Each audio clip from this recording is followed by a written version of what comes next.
Good afternoon. I'm here at the Butler Service Center with our North Little Rock, where I live, the mayor for 24 years. What's your name, sir? Patrick Hayes. Patrick Hayes. Okay. I was really like, how do you say that? I was really amazed by the story you told with the White House, and then what you did for North Little Rock. What was the story again about the cabinet with the governor? Well, the story about Wilbur Mills Yes, sir. and the Vice President Truman, is that the one you're talking about? Yeah, about the tuning desk. Well, Harry Truman, the story goes, was Sam Rayburn was the Speaker of the House. Yes, sir. He was a congressman out of Texas. And Wilbur Mills was a very powerful congressman out of Arkansas. They were at what they call the Board of Education room, which was hosted by Sam Rayburn, who was the Speaker. And these were the latter days of the Second World War. Wilbur Mills was sitting on one side of Truman, and Sam Rayburn was sitting on the other side of Truman. Yes, sir. And they were enjoying a cocktail and having, some camaraderie, we'll say, Yes, sir. and talking about different things that were going on. And all of a sudden there was a knock on the outdoor of the Board of Education room where they were having this meeting, and it was called that just because of Sam Rayburn thought, when you adjourn and you tell somebody you're adjourning, Board of Education sounds a little bit better than let's go have a cocktail. Yeah, definitely. So the Secret Service man on the outside came, on the inside, came over and whispered something in Truman's ear. Yes, sir. And then Truman immediately got up and left. Yes, sir.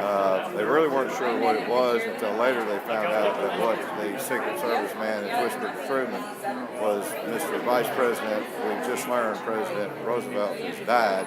Mr. President, you need to come to the White House. Wow. So it's quite a story, like something you don't see in a history book, right?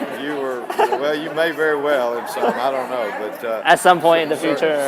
Certainly interesting to be next to the man who was right adjacent to the then new President of the United States, who took us through the latter stages of the Second World War, made these kinds of decisions that he had to make in terms of dropping the atomic bomb on Hiroshima. Exactly, that's a critical moment. It's such a nice story. I was so amazed when you told me earlier. Well, and second question is what is the biggest three takeaway by being a mayor for 24 years in North Little Rock? Well, the opportunity to be mayor while, the fellow I worked with, I was in the state legislature one term, the fellow that I worked with who was governor then of Arkansas when I was a legislator, then went to the White House, Bill Clinton. Okay, Working with him from my standpoint as mayor of North Little Rock, I was active in the Conference of Mayors, which was an organization that is totally made up of mayors all around the United States. To be able to advance policy on a national basis, and at the same time, to work with somebody that was a friend from Arkansas. Yeah, he's the first thing before I came to Little Rock was Bill and Clinton. This is literally the biggest story in Little Rock. Everything's named after them, and people here are excited about it. And I get to learn the history, you don't get to. I used to teach American history, but you get to learn all these settlers, Indians, and then later on Dale Carnegie and everything. This is closed history, Well, it's living history. Yeah, this is like a White House version of Gossip Girls. Absolutely.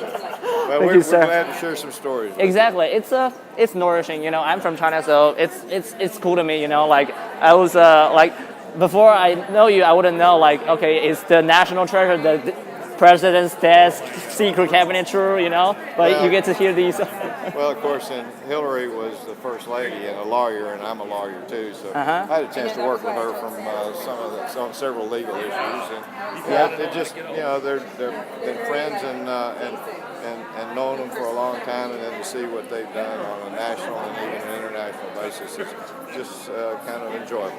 What do you think about what do you think it will make a difference if she becomes the president, toward the foreign policy toward China?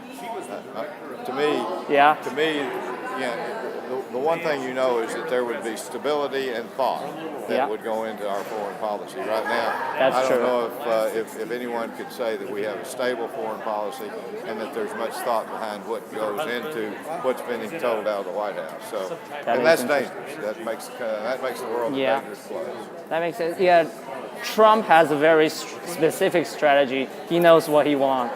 But I would say humanitarian, like, on that side, a little bit, not too much. I don't know if he knows what he wants.